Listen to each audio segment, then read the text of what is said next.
प्यारे देशवासियों, नमस्कार। एक बहुत अजीब बात आज मैं आपके साथ साझा करना चाहूँगा। आप सरकार के लेवल में कहीं भी देख लीजिए, वो राज्य सरकार ले लो, केंद्र सरकार ले लो, कहीं भी ले लीजिए, प्रशासन में कहीं भी, हर जगह घोर मतलब लापरवाही हो रही है। हर जगह, हर मामले में कोई भी चीज़ ऐसी नहीं है, कोई भी इशू ऐसी नहीं है जहाँ सरकारें अपनी जिम्मेवारी समझ करके काम को ठीक ठाक करें। कहीं भी नहीं मिलेगा आपको। ये सबसे बड़ी दुख की बात है। कहीं गड्ढे खोदेंगे, ट्यूबवेल, बोरवेल वगैरह, और उसको बंद नहीं करेंगे। कितने हादसे हुए हैं, छोटे छोटे बच्चे उसमें गिर गए हैं। कुछ भाग्यशाली बच्चों को बचा लिया गया है, कुछ बेचारे ऐसे भाग्यशाली भी रहे हैं जिनको नहीं बचाया जा सका। ये सचमुच ये बच्चों को जो सज़ा मिली है, ये गैर जिम्मेदार सरकारों की वजह से मिली है, और इनके मर्डर के चार्ज इन सरकारों पर लगने चाहिए जो भी लापरवाही आज तक देश में हुई है। ये शर्म की बात है। कोई भी सरकार कहीं भी अपनी जिम्मेवारी नहीं निभाती है। आप मिलावटखोरी में लगा लीजिए, देश में हर चीज़ में मिलावट हो रही है आज, हर चीज़ में। जबकि मैं चैलेंज करता हूँ, अगर सरकार सख्ती से काम ले, सरकार इंसानियत से काम ले, जिम्मेदारी से काम ले, तो कोई भी गलत हरकत देश में पनप नहीं सकती है। कोई वजह नहीं है कि कोई गलत काम हो जाए, लेकिन सरकारों की इच्छा शक्ति की कमी है। इनके अंदर इच्छा शक्ति नाम की कोई चीज़ है ही नहीं। अब देखिए, तमिलनाडु में तंजावुर मंदिर में कल बहुत बड़ा हादसा हुआ है। तारों की चपेट में श्रद्धालु आ गए हैं और 11 श्रद्धालुओं की मौत हो गई है। क्या कोई जवाबदेही लेगा इसकी? किसी की जिम्मेवारी है? यह हादसा क्यों हुआ, किसकी गलती से हुआ? नहीं होगा। ये इस देश का सिस्टम नहीं है। ख़त्म हो चुकी है बातें, ये बिल्कुल ख़त्म हो चुकी है कि जिम्मेवारी किसकी है। अगर जिम्मेवारी तय हो जाए तो हादसे होने भी बंद हो जाएंगे। सबसे बड़ी दुख की बात यही है कि जिम्मेवारी हमारे यहाँ कोई तय होती नहीं है।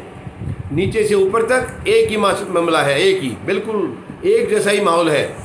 ना राज्य सरकारों में जिम्मेदारी निभाई जा रही है, ना ही केंद्र सरकार में। केवल जिम्मेवारी निभा रही है अपनी कुर्सी को बचा के कैसे रखना है, वो जिम्मेवारी निभा रही है। ये किसको, कहीं इनके सदस्य कम होते हैं तो कहीं से दूसरी की पार्टियों से खरीदना है, कैसे खरीदना है, बोली कैसे लगानी है, क्या करना है, इसी काम में उलझे रहते हैं ये लोग। इनको देश से या देशवासियों से, इनके हित से कोई लेना देना नहीं है। सच में ये बहुत बड़ी चिंता का विषय है। और सब देशवासियों से मैं अपील करता हूँ, अगर हम इस तरीके से तमाशा देखते रहे तो एक दिन ऐसा आएगा, सिस्टम हमारे हाथों से बिल्कुल ख़त्म हो चुका होगा, निकल चुका होगा। आज भी बहुत कुछ हमारे हाथ से निकल चुका है, हमारी अपनी लापरवाही से, हमारी अपने ढीले रवैये से।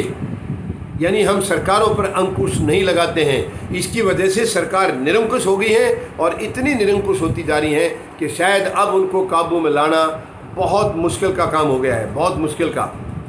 कोई जिम्मेवारी नहीं है किसी भी फील्ड में। आप एजुकेशन सिस्टम में देख लीजिए, नौकरियों में देख लीजिए, हर जगह लापरवाही है। स्वास्थ्य के एरिया में देख लीजिए, सरकारों की कोई जवाबदेही नहीं है। कोई बीमार हो रहा है, इलाज हो गया, नहीं हुआ तो नहीं हुआ। गरीब का तो है ही नहीं, बल्कि गरीब के लिए ना पढ़ाई है ना इलाज है, और नौकरियां फिर है ही नहीं। जब पढ़ाई नहीं होगी तो नौकरियां कहाँ से आएंगी? ये सच में हम सब के लिए बहुत चिंता का विषय है, और हम सबको मिलकर के सड़कों पर आकर के इसकी रणनीति बनानी होगी और सरकारों के खिलाफ लड़ना होगा। और ये वर्तमान में जो सरकार है, केंद्र में बैठी है 8 साल से, इससे ज़्यादा गैर जिम्मेदार सरकार आज तक हमने कभी देखी नहीं है। 75 साल में सबसे गैर जिम्मेदार, सबसे गैर जवाबदेही सरकार है। इसे किसी भी हालत में हमको जल्दी से जल्दी बाहर निकालना होगा, उखाड़ना होगा, बेदखल करना होगा, वरना देश बचेगा नहीं। मेरी आप सबसे निवेदन है, कृपया आप फौजी जनता पार्टी का हिस्सा बने। फौजी जनता पार्टी का जन्म ही केवल स्वच्छ राजनीति के लिए हुआ है, गंदगी को ख़त्म करने के लिए हुआ है। राजनीति में जो जंग लग चुका है उसको ख़त्म करने के लिए हुआ है। कृपया आप फौजी जनता पार्टी का हिस्सा बने, और देश के अंदर जितनी भी समाज में बुराइयां हैं, कुरीतियां हैं, उनको ख़त्म करने के लिए अपनी आहुति डालें। धन्यवाद। जय जवान, जय किसान, जय हिंद।